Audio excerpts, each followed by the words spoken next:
Well, Tim, I appreciate you taking time out and sitting down and talking with us. The movie. Very happy to do so. Now, you're the producer of a new documentary that just hit the VOD and DVD markets. The Ventures, Stars on Guitars. I had a chance a while back to watch this and review it, and I was very impressed, and I learned a lot by it. And I guess the first question I have, and I'm sure you probably get it often, is why did it take so long to do such a great documentary on this very influential band? Yeah, that is an excellent question, and I guess it kind of slipped through the cracks of so as Walk Don't Run came out in 1959, and I was born in '59, so we grew up kind of there, and then so what happened was I had gone to see the Jersey Boys with my sister, mom, and my niece and nephew, and working with the ventures and supplying a lot of ideas and different things.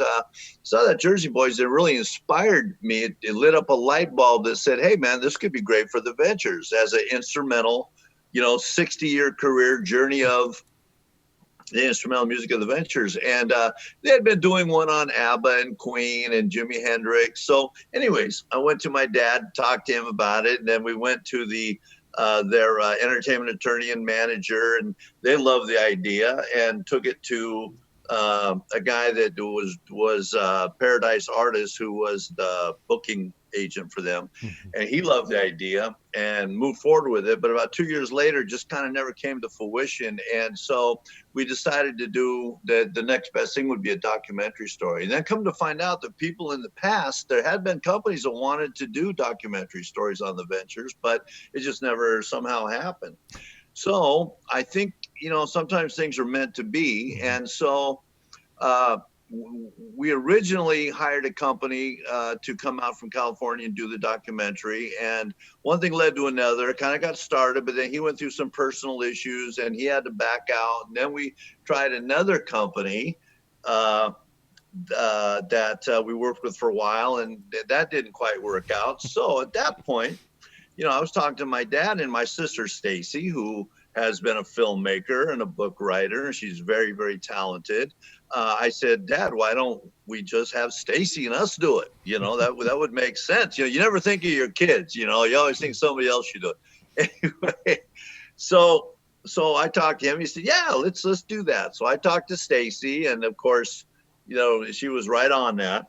And so we collaborated with putting this thing together and hooking up artists. We all kind of know different people, and there's just so many. I mean, we have some great artists in the documentary, but there's just a whole lineup of more that they're very impressive artists that not just guitar players. I mean, drummers, piano players. Billy Joel, Elton John have all had something to say about the Ventures' influence. I mean, it's pretty funny. So, anyway, so she went ahead with it, and I'm impressed. She has done a great job. We're real proud of her, and we've had some influence in it, but she is the filmmaker. Yeah, she is. And I talked to her a little bit about it before it came out. She had mentioned it when we were talking to her about a different film. And she mentioned it, and I was really interested. And when I saw it, I was just kind of blown away because, full honesty disclosure, I hadn't actually thought, the Ventures, oh, that's them. It's one of those where I've heard their music. I've loved their music over the years. I'm a music lover myself. I even played in in high school and middle school. But it's I guess it's one of those things where they had always been around, so I never made quite the connection until I saw the documentary, and then I saw all the artists you got. How did you go about getting the people? I mean, once the word get out, was it fairly easy to find people to talk about it? Yes, the biggest part, the hardest part was connecting with some of them. Mm-hmm. But these are people that we've known forever, and they've been big fans of the Ventures. I mean, Aerosmith, Mm-hmm. Steven Tyler, Joe Perry, Tom Hamilton, big, big, big fans. so many. You can go down the list. But so we chose these, Stacy had a lot to do with the diversity Hmm. of the fans, and from now till back in the 60s. And we just got on the phone and got on the horn, and everybody we reached, of course, John 41 out, were I mean, they've been so kind to us and so generous and so giving, because the Ventures were such a key part of their life. I Hmm. mean, it was Joe Walsh that had funny things to say. I mean, about in high school or junior high school, his mom and dad wanted him to play an instrument, so he played like the French horn or the clarinet or something. And he says, yeah, he said, I heard Walk Don't Run. And every one of these artists will say that. I heard Walk Don't Run and it changed my life. He said, if it wasn't for Walk Don't Run, I'd still be playing the clarinet, basically. So, the effect that Walk Don't Run had on artists, and I've got a couple theories. And one is, the Ventures were one of the first ever uh, all guitar band rock and roll bands, because back in the 60s, like my dad said, rock and roll was a saxophone, a singer, a keyboard player, a guitar player, a drummer, and a bass. Well, they told the Ventures, you're never going to make it. You don't have any of that. You're just three guitars and a drum. You're never going to make it. Well, that particular song and their style influenced many, many great Hmm. artists all over the world. It's amazing. And I'm always humbled by how many artists come out of the woodwork to say that they're influenced by the Ventures. But to what you were saying, I believe, and I've always had a theory that they're an instrumental band. And I think generally a lot of people who are into music, who don't maybe necessarily play an instrument, we all connect to the voice. Hmm. Because everybody out there, if you say, well, who's the lead singer of Led Zeppelin? Well, Robert Plant. Who's the guitar player and the drummer? Well, I don't know. Because if there's no voice, a lot of people can't hook on. They Hmm. can't grab that voice and to distinguish. So I think they got a little lost. They get a little lost in the shuffle. But certainly, I think the Ventures are probably the most heard band all over the world. I mean, they sold records all over the world. Hawaii Five-O was probably one of the most heard songs all over the world. I mean, more people have probably heard the Ventures than in all the different movies they've done and different things. I think more people have probably heard the Ventures than any other band. And I'm a big instrumental guy. I love movie scores and that. And it was one of those things where the tracks would come up in the documentary, and I was like, oh, I never quite put it together all the time. I mean, I knew Hawaii Five O, but it was like I all these other tracks I was familiar with. I'm like, I heard that in this movie, and I'm like, oh, that was the Ventures too. Right, right. And that's what I really liked about the documentary. But what I also enjoyed about it, and you seem to be able to put together a documentary that goes into a bit of music theory and method of guitar playing, but it never felt like you were either talking down to the audience or getting too complicated. But it felt like you felt the need to put that instruction in there. What was the approach for that, for putting that in there? Well, I think that's been a question a lot of people have asked or been curious about. Hmm. And so we just felt, the Ventures had the very first ever instructional albums that actually hit the charts. It's never happened before, and it's never happened since. So I think that we were just trying to cover all the bases. And I mean, we have a guitar company, and you won't believe how many we sold guitars to. Bob Dylan's son, and I mean, just sent one to Brad Paisley. But I mean, people will call me up and say, "Hey, man, I'm trying to play this song. What is the chord? Can you ask your dad what that chord is he did on this song or that song?" It's like, yeah, okay. That's great that they're still seeking out advice like that. And Oh man, Dad, he still gets a ton of fan mail. mhm. Over there, people are sending him albums, pictures, constantly. We're always doing that. It's amazing. 60 years later, as an instrumental band, what they've done and are still doing will never, I don't think, ever be able to be done again. No, probably not. And in that case, too, if it is done again, unless it's a very unique sound, people are going to go, oh, you're just trying to be the venture. Right, that's right. And the other amazing thing is, I mean, they say that copying is the biggest flattery. Well, a lot of Sure. bands do. I mean, I just Mhm. received a CD that somebody did as a big tribute to the Ventures. We've had a ton of those, but there's never able been a band that's ever able to really get the sound of the Ventures down. And when they started, there was no such thing as electronics, and Mhm. you didn't hook up. They got all that sound out of bending strings, the whammy bar, the reverb on the amplifier, and the delay.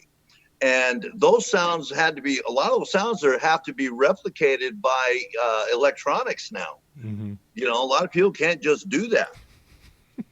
Yeah, I guess some people might take for granted what tools they have at their fingertips now versus what your father and the Ventures had back in the day. Uh, to Absolutely. to get that sound, which is always, even more impressive than when you realize what they did with what they had.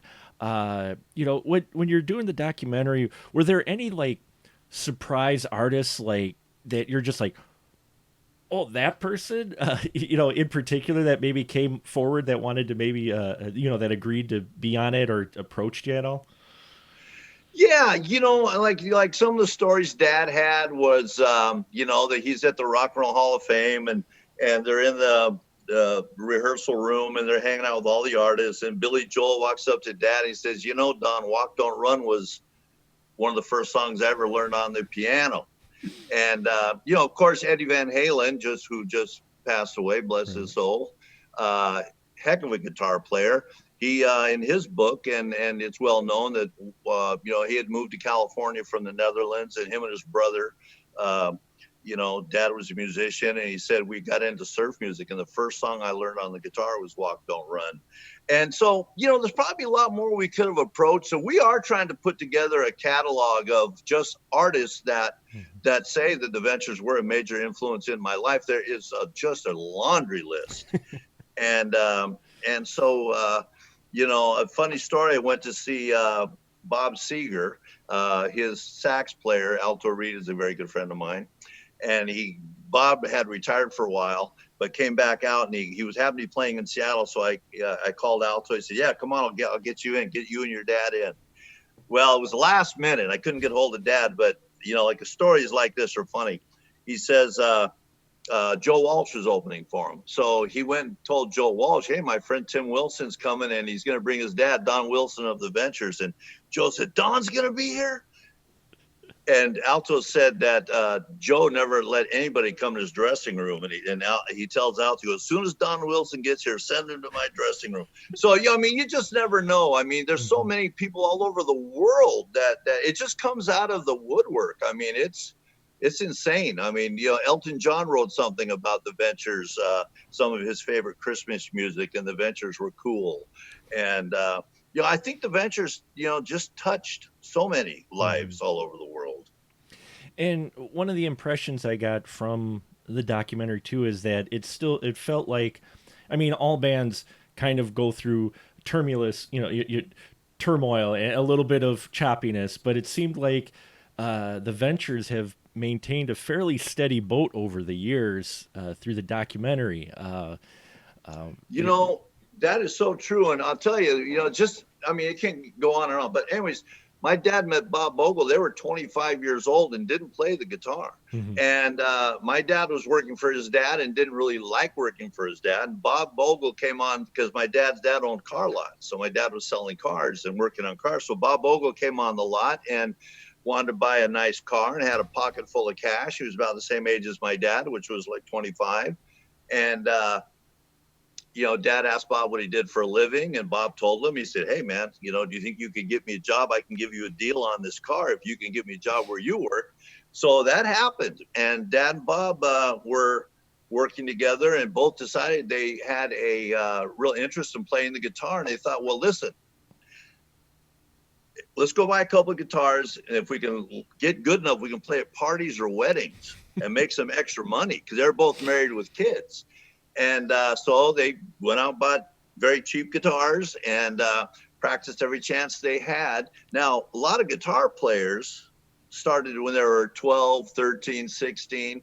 Here's Dad and Bobby, and Mhm. Dad saying, shit, we were old then, I mean, when we started. And so, anyways, a year and a half later, they had a song called "Walk Don't Run," became #2 hit in the nation, and from then on, it's just been, one thing after another, and they didn't ever expect this to happen, but Dad has never played in another band his entire life. Bob Bogle never played in another band. They've been the Ventures their whole life, true to the Ventures, and yes, they were very good, and they had great musicians that understood that. Noki Edwards, Mel Taylor, Jerry McGee. There's just a handful of artists that guitar players and musicians who played with the Ventures in this 60-year endeavor.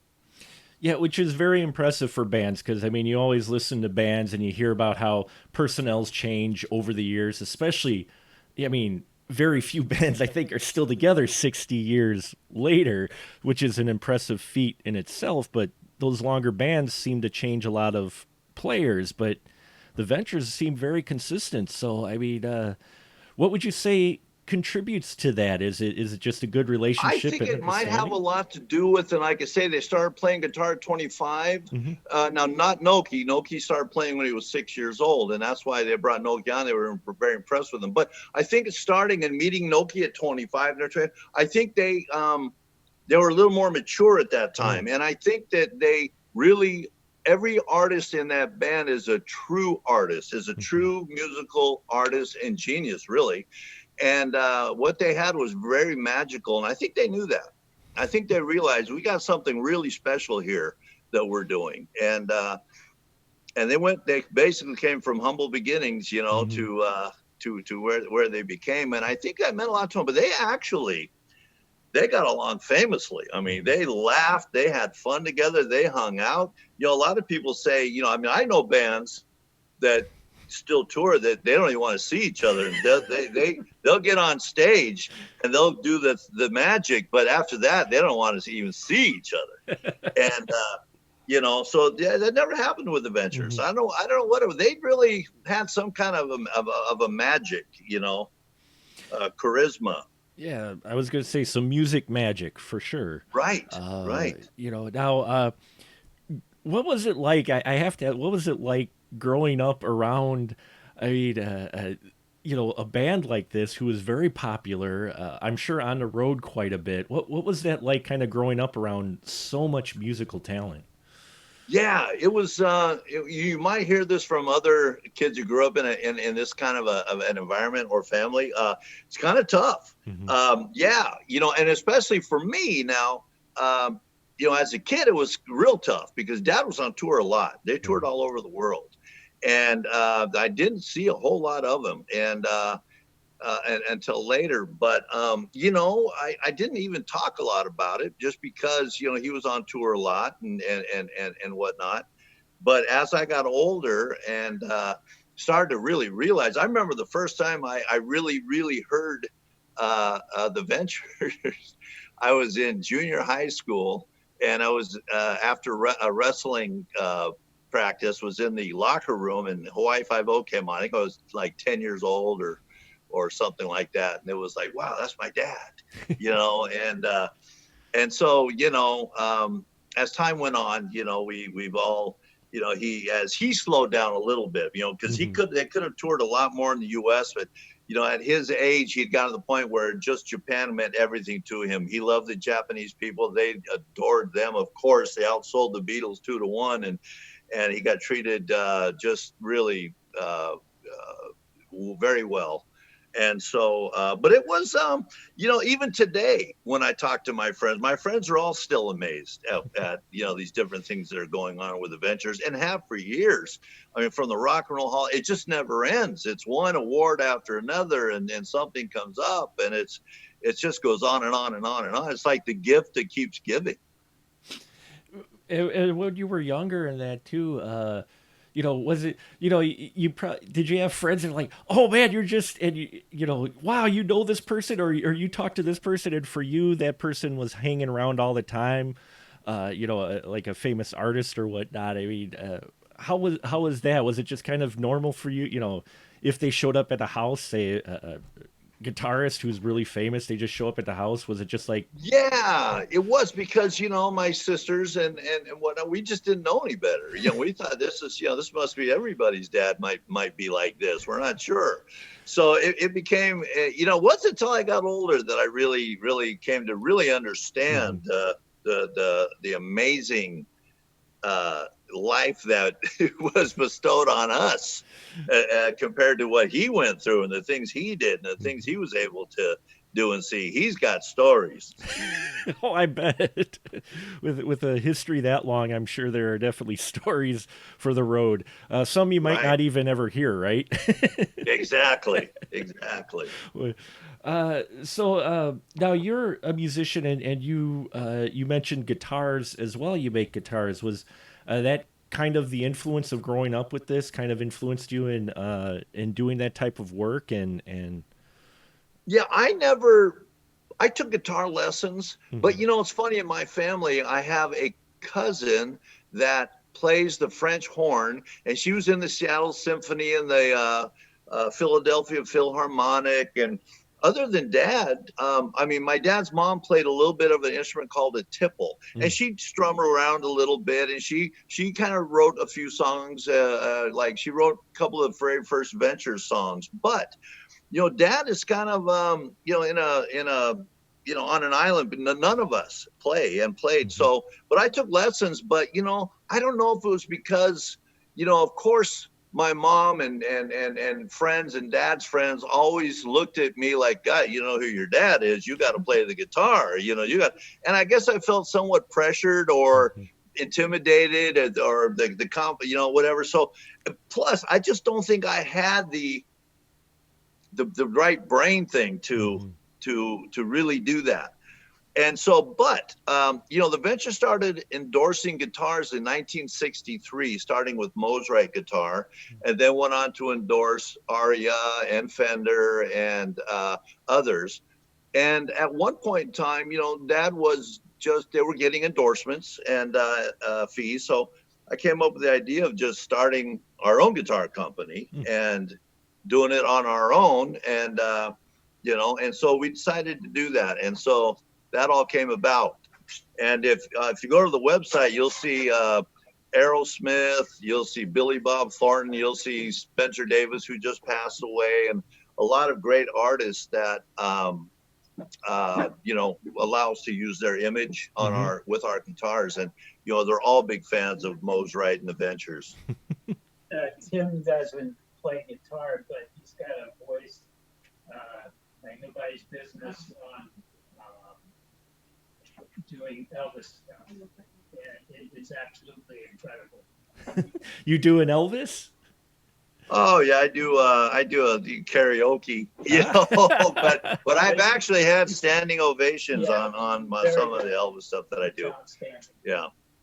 Okay. Yeah. Well, I had heard that you were a musician. I did realize. My apologies that you didn't play the guitar, but you do an Elvis impression. I'm rather fan of Elvis, not a huge Yeah, I fan, love but Elvis. Always have. can you give us a little sample of Elvis? Oh, let's see here. I don't know if I'm ready for that with my voice, Oh, but Yeah, it's fine. I'll get the let's, guitar out for you. yeah, it does, like In the Ghetto. As the snow flies on a cold and gray Chicago morning, another little baby child is born in the ghetto. But that's just, oh, but I that's mean, I love wow. Kentucky Rain and all of those. That's nice. I like that. That's I can see why you get standing ovations with karaoke, for Yeah, sure. yeah. And it's the king, so you can't go wrong, right? Sure. And it's just all about fun, at Sure. that point.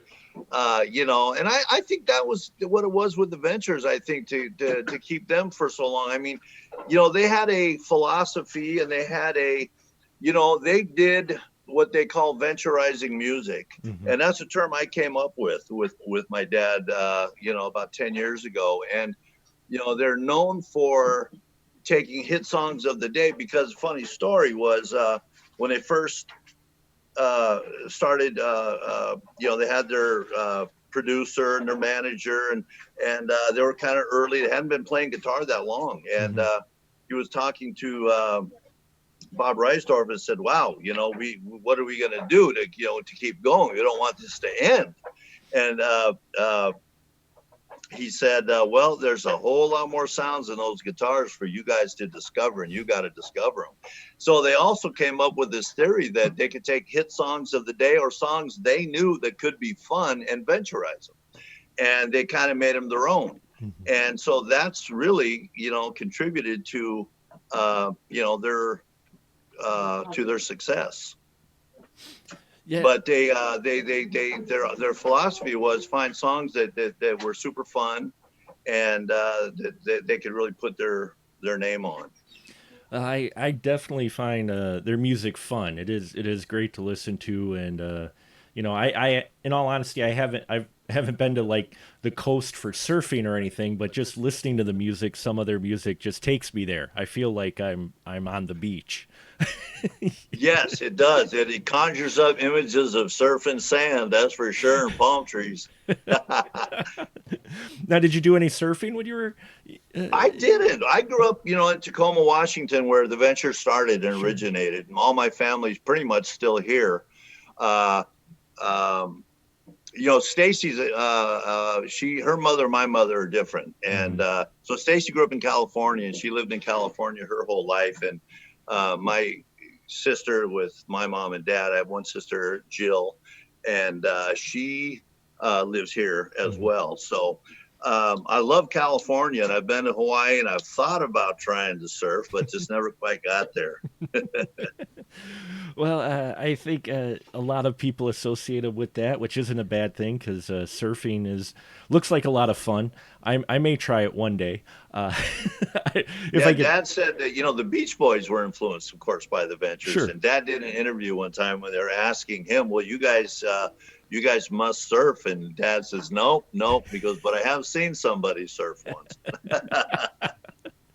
Now, I did notice on IMDb it's mentioned you've got another project involving the Ventures coming up. Did you want to talk a little bit about that, if you can? And I'm not sure which one that is. the Walk Don't Run. It's mentioned. Oh, okay, yeah, that is another. So about 10 years ago or more, a guy that I've known here for since I was a kid, and they got into the whole Hollywood thing. And his brother, Leonard Haggerty's brother, Teddy Haggerty, was Alec Baldwin's very first body double Oh. and he was his body double for 20 years. So, but he had been in a lot of different movies, and Leonard's assistant director. So about 10 or more years ago, they came up with the idea of doing a documentary story.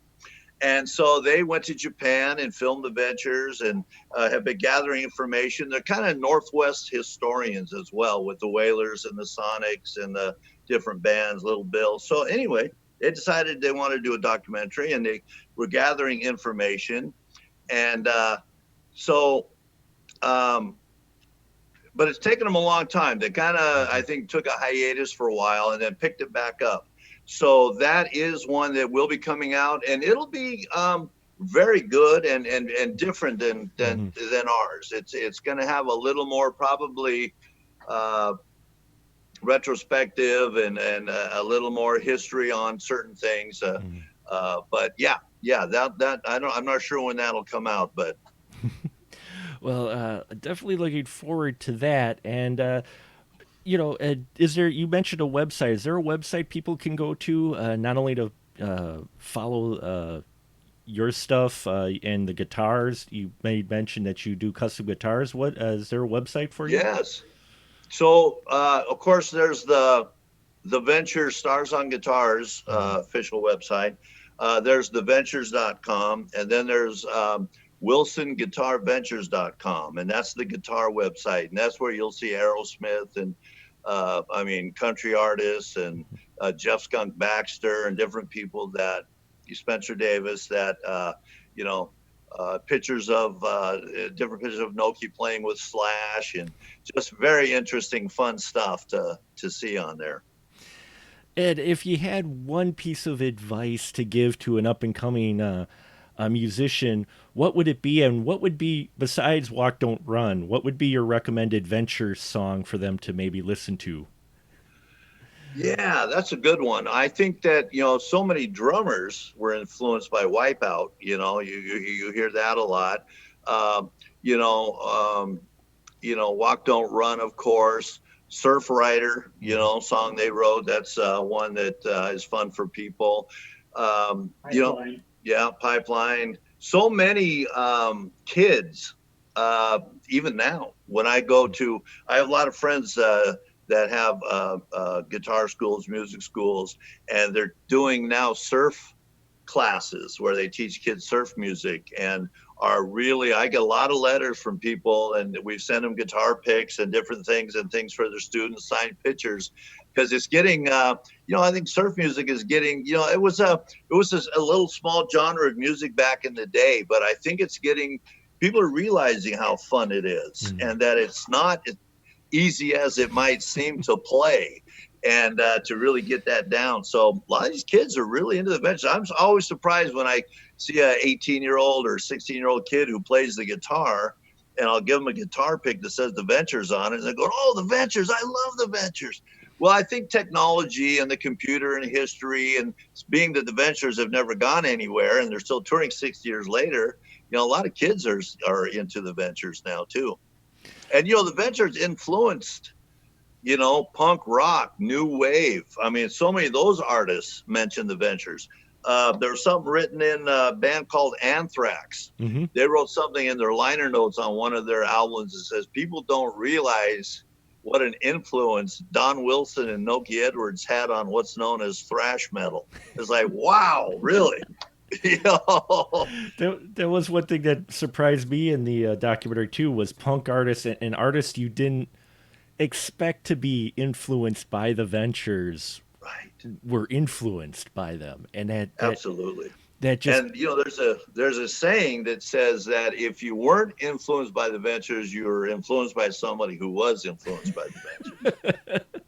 well, I have a feeling the Ventures will still, their music will live on for a very long time, and it's a great documentary, and I appreciate your time today talking about it.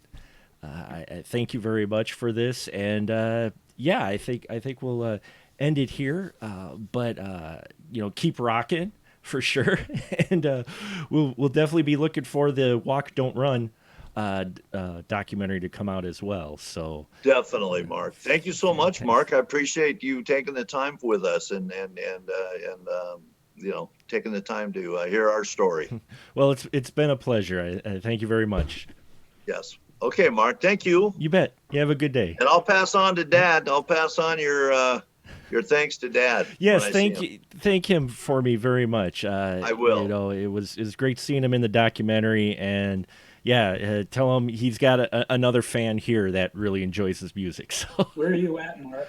I'm in the middle of Wisconsin. I'm in Stevens Point, Wisconsin. So, nearly right in the middle of the good old Midwest, I guess you could say. Cool. Well, that's excellent. What did you say? Point Stevens Point, it's called. even. It's a lot of Wisconsin is rural yet, and we're near the exact center. There's a small town that prides itself on being the exact geographic center of Wisconsin, and we're about 30 miles from it. So, but I'm originally from Milwaukee, so I am from a bigger city. But I came up here and went to college, met my wife, and decided to stay here and Yeah, raise the excellent. family. So Yeah, I know Dad has played there. They pretty much they're I mean, they've played everywhere. I mean, back in the early days, they had their station wagon, and they had a little trailer, and they went all around the US, playing little clubs and little bars. I, you know, you sparked another question for me. Is one of the things that caught me with the documentary was how big they did become in Japan, considering the roots, how grounded they were here in the U.S. with their music, and how they exploded in Japan. Well, they survived the British invasion. Hmm. You know, one of the few bands that found a way to survive the British invasion. And I think being instrumental helped because I always said, you know, there's no language barrier with the Ventures Right. music. It's just flat out good music. You don't have to, lyrics don't get in the way. And they say that real true musicians really do appreciate instrumental music because the instruments are the voice. Right. And so, anyways, because they're an instrumental band, of course, they were able to back other artists. And so there was a guy named Bobby V Hmm. and a gal named Joanne Campbell, and they were on Liberty Records, and so were the Ventures. And they had a tour planned to Japan, and they needed somebody to back them up. So Dad and Bob went over there and backed them up. And the next year, I guess the next year, Walk Don't Run had become a hit in Japan. So they had called Liberty Records and said, we want to have the Ventures come this year, just the Ventures. And so they went over there, and Dad said they landed at the airport, and there was like 10,000 Japanese people holding up signs that they had no idea. And they're looking around going, who's on this plane? You know, the president on it? What's going on? And come to find out it was Welcome the Ventures. And then the instrumental music there, because they learned how to play. Dad told me that they wrote, I don't know how many number one songs in Japan, like 21 number one songs in Japan. And but they learned kind of how the Japanese play and different styles and chords. And, you know, so yeah, whatever they did, wherever they brought, it was funny because Dad said that when they first went to Japan, the Teachers Association tried to stop them from coming over. It was like Elvis Presley, you know, you couldn't show them from the waist down. You know, that was so because you're going to ruin their teenagers. Well, the Teachers Association tried to stop the Ventures from coming to Japan because of rock and roll and Walk Don't Run, how, you know, the devil music. But anyways, Dad said that just made us more popular. You know how that goes. You Yep. know, the kids that just makes them want to hear it more. That. So, but they had just an unbelievable impact. You know, they've got awards from the Emperor of Japan that Hmm. no Americans have ever gotten, or I mean, it's just amazing. They've been embraced by the Japanese as family, and Yeah. as you know, it's incredible. Yeah, I've been on tour with them a few times over there, and it is just lovely. Well, the culture over there really takes their fandom to another level for anything that they love. I mean, it's just, and especially music. And that's what I always loved about playing music. And I always thought, too, that it's a universal language because you play a C note and they might call it something else, but it still sounds like a C note in Japan. A chord, Yes. the chord's the same. And especially music, when you read it, you could take that music from the Ventures, the sheet music, give it to someone in Germany, Japan, whatever, and they can at least, some play it probably better than others, but they know the chords, they can read it, and that's what Yeah, I've, that's a great point, and that's a great way to look at it. I mean, you just brought that to my light to my eyes, because that is so true. yeah, You can share that can be shared in no matter what language. And if they're just listening to it, mm-hmm. you can play what you hear. Yeah, there's playing what you hear. There's a artist. There was a young drummer on YouTube. I fell down a rabbit hole and watched her covers to where I learned she mostly learned how to play pretty exact the drum beats from listening rather than actually reading the music, just from listening to them.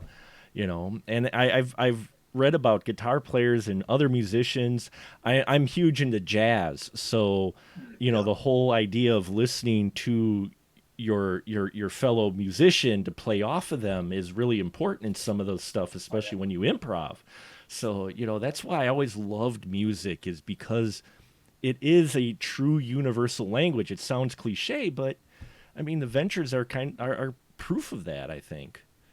Yes, there was a very famous jazz guitar player from this area, and I knew, I just can't, he passed away. I can't think of his name right offhand right now, but was good friends of the Ventures as Mm-hmm. well. He was very well. You would know him. I just can't think of it. But Sure.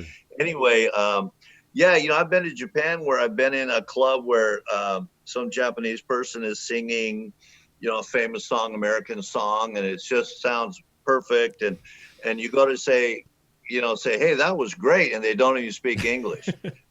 That was all just phonetic. They just so it's pretty funny like that. But yes, they the Ventures are just the impact they made is Dad would say we would play at one point. I think they played 178 shows in 90 days. Wow. They would have 3 shows in a day, and people lined up around the block for every show. I mean, it was just insane. They're such influences on a lot of people. Who would they say is their influences? Either when they first started, or even now, do they still have influences in their music? Yeah, Dad's pretty diverse. He loves Metallica, Hmm. and he grew up, in his family, from Tacoma. His relatives were from Sweden, Hmm. and they listened to country music. So Dad kind of listened to country music, Hank Williams and that kind of stuff. And then he got into the big band sound. He loved big band, and he loved Dwayne Eddy, and that's, I think, one of his biggest influences Hmm. for their sound, because people, I say, well, how did they get that sound? They're from Tacoma, Washington. I mean, where did that come from? And it was just my dad and Bob, and that's all they could do is what they could do and what Hmm. they taught themselves how to do, and that just happened to be a sound that they just adopted. And I don't know if that had a lot to do with Dwayne Eddy, uh, or what, but yeah, Dad had a real like of music, Hmm.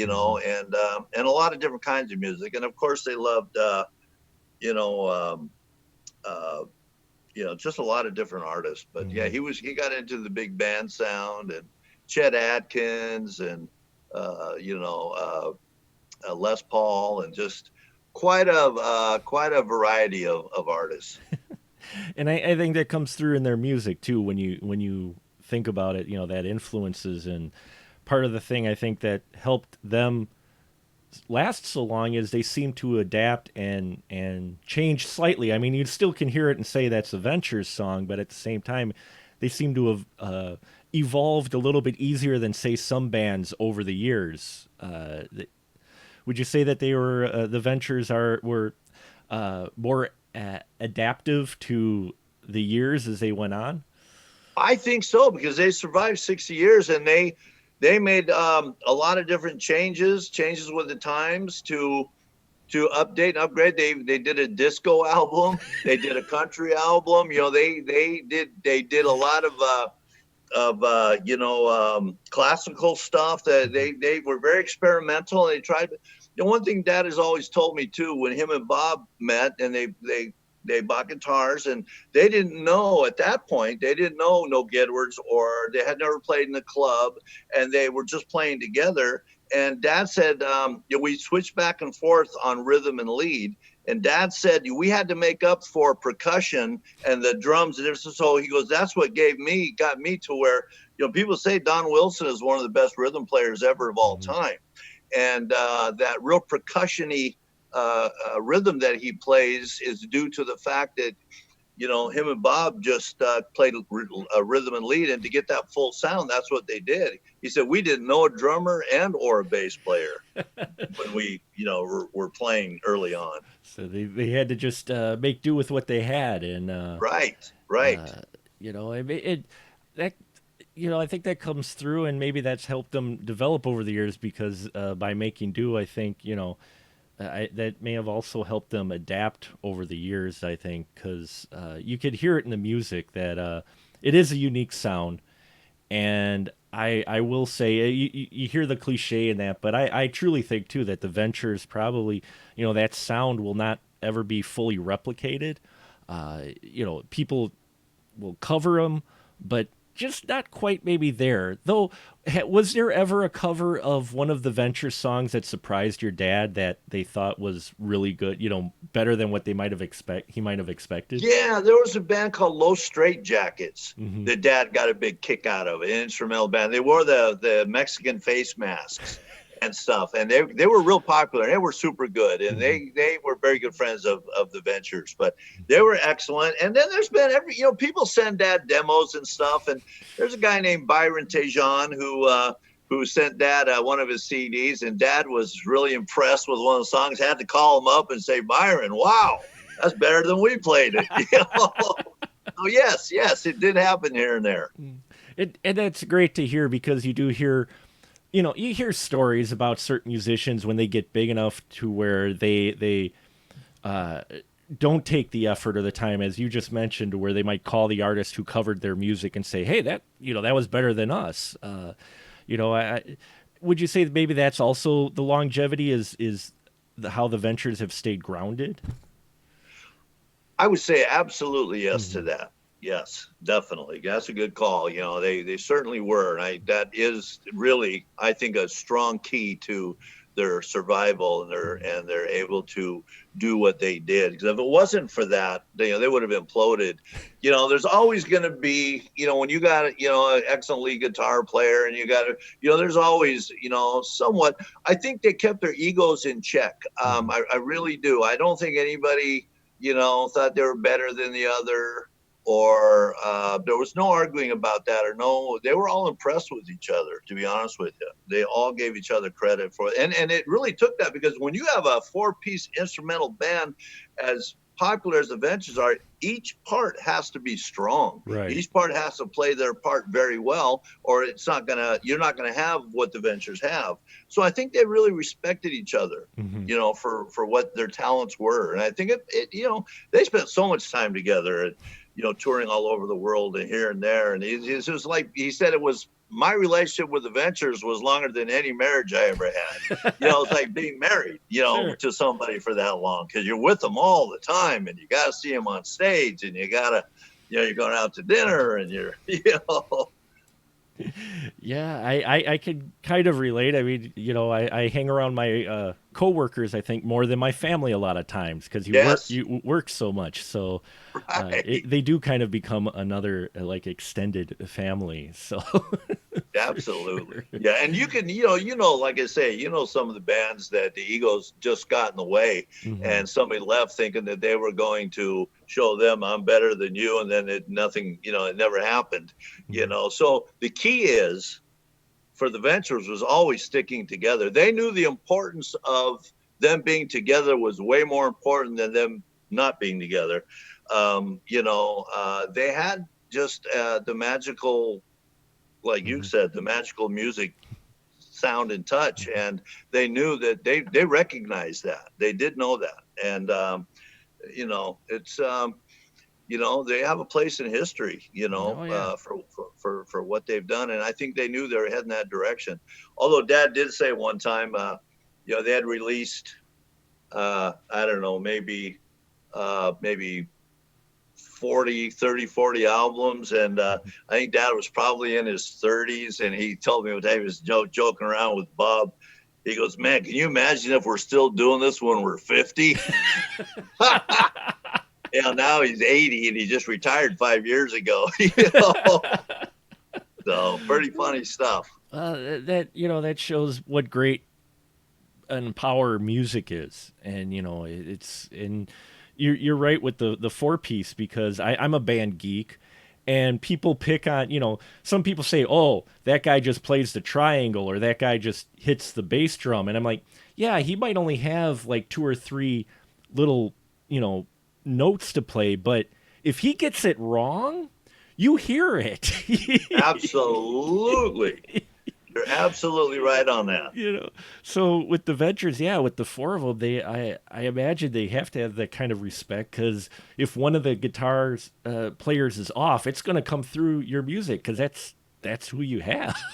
Right. And they were like that, because if somebody missed a note, they're like, what? Because it didn't happen very often. And, people will say their live music was just as good, if not better, than their hmm albums. I mean, they were that perfectionist, that much of a perfectionist, that, they get out there, and they got standing ovations after standing ovations, and they just kept coming. I mean, people just really appreciate the Ventures, what they do, what they've done. They've lived, a real clean lifestyle, pretty hmm much, and they're quite a inspiration. I will say they are definitely that, and yeah, we're music lovers all around the world, I'm sure, are appreciated and glad that their music is still out in the world and still being listened and played to this day, for sure. So, Yeah, I always wonder what, if it wasn't for the Ventures, if it wasn't for and what they did and how they kind of changed the direction of rock and roll at that time. Wonder how many other artists maybe wouldn't have been created, if the Ventures hadn't happened. or their sound may have been different because they didn't hear the Ventures, Absolutely. or maybe not take a risk to do a new sound like the Ventures did.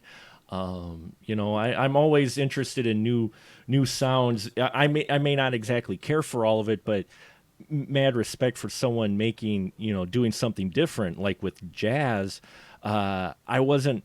I've grown more of appreciation for Sun Ra now than when I was younger, but that's some really out there music. But they're doing something different, and I think you've got to kind of you have at least respect that they're trying to do something different, and the Ventures definitely brought something different. I think that influenced a lot of people and encouraged them to do something. Yes.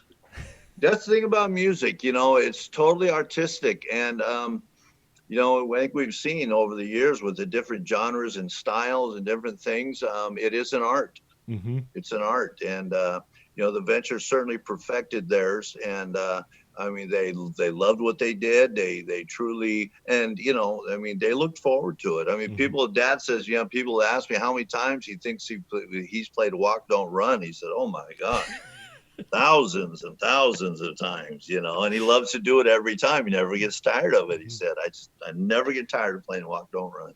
Well, and that's the great thing about music is, if you have a favorite song, either that you play or even listen to, you don't get tired of listening to it or playing it.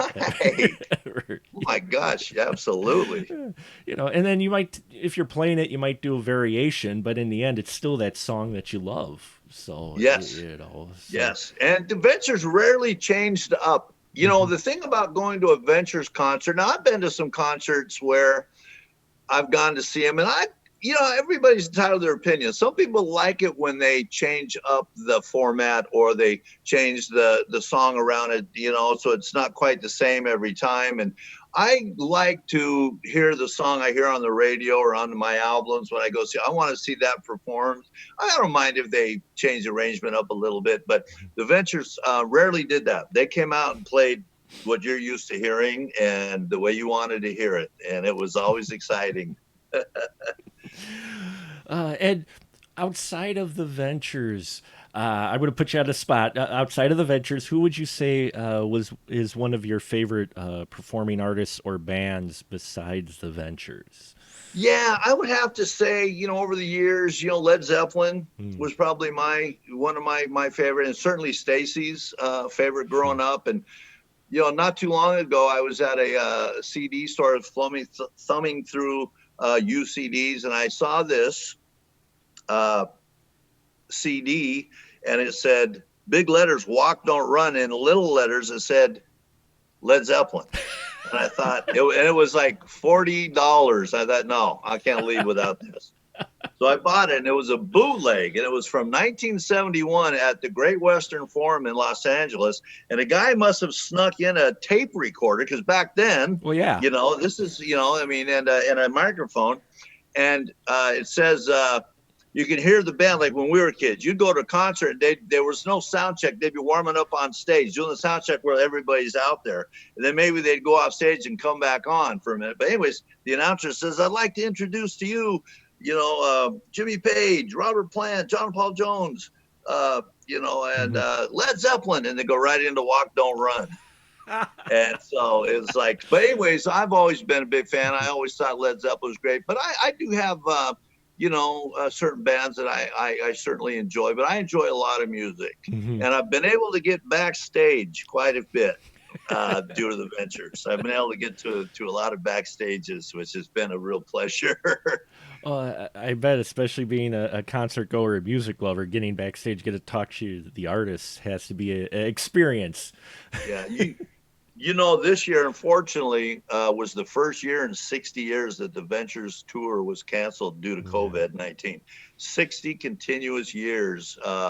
Dad never missed a tour in Japan. And so we're all starving for music. My friend Doug's a musician, and I mean, we're all music people, and it's real tough to not be able to go see. I had three. I had three concerts. I had tickets to go see, all canceled.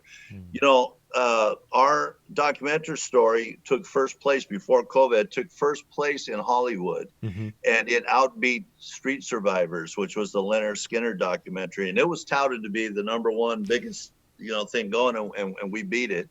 And then we were supposed to go to Viva Las Vegas for the world premiere. Then COVID happened.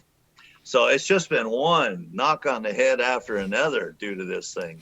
But they're already rescheduling their Japanese tour for next year and other tours and stuff. So they're picking right back up.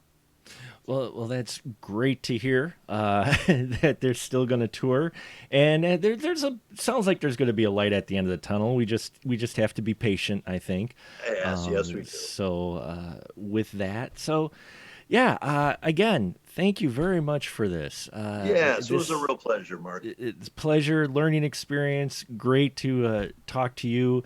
Say hello to your dad and tell him I really appreciate his music quite a bit, and getting this opportunity has been wonderful. And thank you, Doug, as well, for your man behind the scenes there. Yes, Doug. I wouldn't be here without Doug. Hey, Mark, can you pronounce your last name for me? Sure, it's Krawcheck, so it's like Kraw and Czech. That's the easiest way to say it. That's what I thought. Yeah, It's that good Polish name, Yeah. Yes, definitely. So. That's all I actually have, but it's been a pleasure. Buddy. Well, if there's ever anything else, you know how to reach me. Absolutely. I'll keep that in mind. Maybe when the Walk Don't Run film comes out, we can talk again and talk some music. Sure, of course. Let's do that. I think you're going to get a real kick out of that one too. They've done spent a lot of time on this, and they've got reenactments and really fun stuff in there too. So it'll be a nice compliment to Stars on Guitars. Fantastic. And hopefully maybe it starts a trend of more documentaries and retrospectives. Yes, let's keep this train rolling, baby. Let's keep it rolling for another 60 years. Why not? Right. Right. Yes. Well, thank you, Doug. Thank you very much, Tim. It's been a pleasure, and you have a good evening. All right, Mark, you too. Take care. Thanks, Mark.